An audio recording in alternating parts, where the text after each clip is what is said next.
दोस्तों, बीरबल के पास हर सवाल का जवाब था, ये तो हम जानते हैं। लेकिन अगर कोई सवाल बीरबल को ही परेशान कर दे तो? नमस्कार दोस्तों, मैं हूँ संपर्क दीदी और आप सुन रहे हैं संपर्क पॉडकास्ट। आज के एपिसोड में हम सुनेंगे कहानी जैसा सवाल वैसा जवाब। तो बस अपनी कल्पनाओं के सारे दरवाजे खोल दीजिए और क्रिएटिविटी की हवा आने दीजिए। बादशाह अकबर अपने मंत्री बीरबल को बहुत पसंद करता था। अकबर के एक खास दरबारी ख्वाजा सरा को अपनी विद्या और बुद्धि पर बहुत अभिमान था। बीरबल को तो वे अपने सामने निरा बालक और मूर्ख समझते थे, लेकिन अपने ही मानने से तो कुछ होता नहीं। दरबार में बीरबल की ही तूती बोलती और ख्वाजा साहब की बात ऐसी लगती थी जैसे नक्कार खाने में तूती की आवाज। ख्वाजा साहब की चलती तो वे बीरबल को हिंदुस्तान से निकलवा देते, पर निकलवाते कैसे? एक दिन ख्वाजा ने बीरबल को मूर्ख साबित करने के लिए बहुत सोच विचार कर कुछ मुश्किल प्रश्न सोचे। उन्हें विश्वास था कि बादशाह के उन प्रश्नों को सुनकर बीरबल के छक्के छूट जाएंगे और वो लाख कोशिश करके भी संतोषजनक उत्तर नहीं दे पाएंगे, और फिर बादशाह मान लेगा कि ख्वाजा सरा के आगे बीरबल कुछ नहीं है।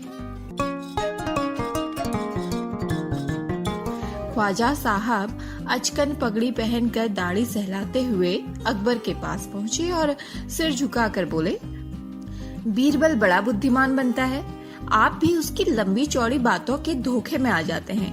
मैं चाहता हूँ कि आप मेरे 3 सवालों के जवाब पूछकर उसके दिमाग की गहराई नाप लें।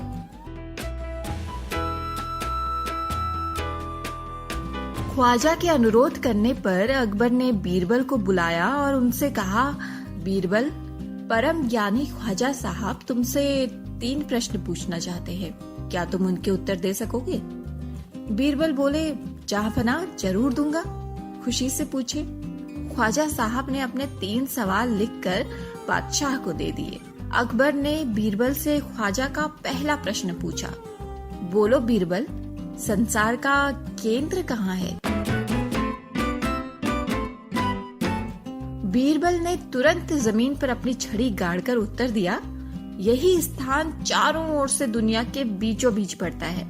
यदि ख्वाजा साहब को विश्वास ना हो तो वो फीते से सारी दुनिया को नाप कर दिखा दे और मेरी बात झूठी साबित कर दे। अकबर ने दूसरा प्रश्न किया, बीरबल ये बताओ कि आसमान में तारे कितने हैं? बीरबल ने एक भेड़ मंगवा कर कहा, इस भेड़ के शरीर में जितने बाल हैं उतने ही आसमान में तारे हैं। ख्वाजा साहब को इसमें संदेह हो तो वे बालों को गिनकर तारों की संख्या से तुलना कर लें या फिर तारे ही गिन लें। अब अकबर ने तीसरा सवाल किया, संसार की आबादी कितनी है?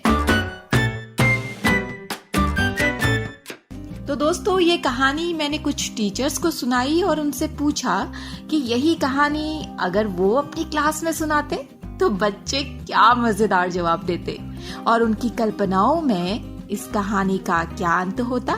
आखिर बीरबल ने उस तीसरे सवाल का क्या जवाब दिया होगा? टीचर्स बच्चों के मजेदार जवाब बताते हुए खुद कैसे बच्चे बन गए, आइए सुनते हैं। चलिए सुनते हैं उत्तर प्रदेश की सुनीता जी और हिमाचल प्रदेश की मोनिका जी की कक्षा के बच्चों ने इस कहानी का क्या अंत सोचा। पीपल के पेड़ पे जितने पत्ते या सिर पर जितने बाल, ऐसा ही कुछ जवाब उन्होंने दिया होगा कि जिसकी जांच ख्वाजा सरा न कर पाए। ये बताना तो बहुत मुश्किल है कि इस दुनिया में कितने पुरुष और महिलाएं हैं, पर अगर इस दुनिया में कितनी आबादी है ये पता लगाना है तो इस दुनिया के कुछ लोग ऐसे भी हैं जिन्हें ना घटाया जा सकता है ना ही बढ़ाया जा सकता है, जैसे कि मेरे दरबारी मित्र। अगर इस तरह के लोगों को हम मार डालें तो गिनने में की आवश्यकता ही नहीं पड़ेगी।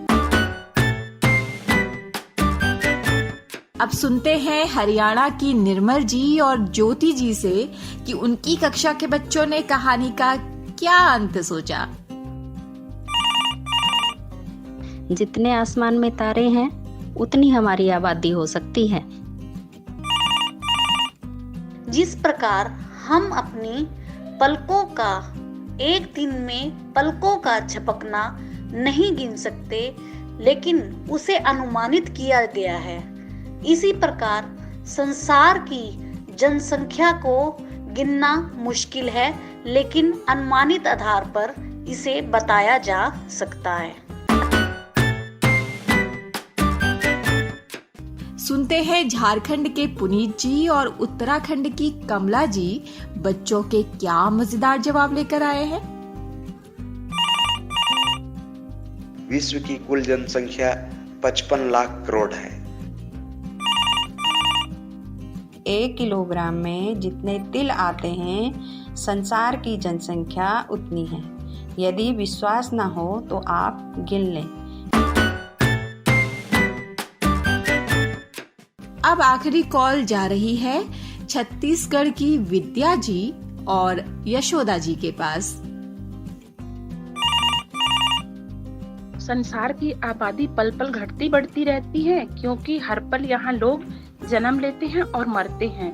अगर सभी लोगों को एक जगह इकट्ठा होने की जगह मिल जाए तो उनको गिन करके सही सही संख्या बताई जा सकती है।